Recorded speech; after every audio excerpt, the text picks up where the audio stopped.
Guys, അപ്പോൾ നമ്മളിങ്ങനെ ട്രെയിനിൽ യാത്ര ചെയ്യുമ്പോൾ നമ്മുടെ രണ്ട് സുഹൃത്തുക്കളെ കണ്ടതാണ്.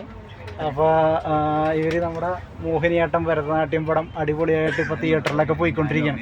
അപ്പോൾ വളരെ സിമ്പിളായിട്ടുള്ള ആൾക്കാരാണ് കേട്ടോ. അപ്പോൾ ഒന്ന് പരിചയപ്പെടുത്തിയ പേര് ജിനിൽ, അദ്ദേഹത്തിൻ്റെ പേര് ജിബിൻ.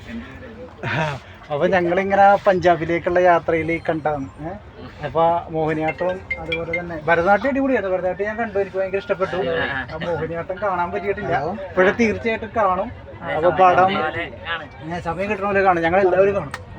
അപ്പൊ പടം നല്ല വൈബാണെന്നാണ് കേട്ടത്. നല്ല തുടക്കം മുതൽ ഒടുക്കം വരെ വൈബാണെന്നാണ് കേട്ടത്. അപ്പൊ ഇതിന്റെ അകത്ത് ഇവരിൽ രണ്ടില് ആരാണ് പാവം, ആരാണ് ആ ഒരു ഫ്രീക്കനായിട്ട് അഭിനയിച്ചെന്നുള്ളത് മനസ്സിലാകണില്ല. നിങ്ങൾക്ക് ആർക്കെങ്കിലും മനസ്സിലാകണമെങ്കിൽ ഒന്ന് കമന്റ് ചെയ്യണം. ഇവർ രണ്ടില് ഭരതനാട്യം മൂവിയിൽ ആരാണ് ഫ്രീക്കനായിട്ട് അഭിനയിച്ചത്, ആരാണ് സൈലന്റ് ആയിട്ട് അഭിനയിച്ചത്. അപ്പൊ ഞങ്ങള് Kozhikode thank you so much.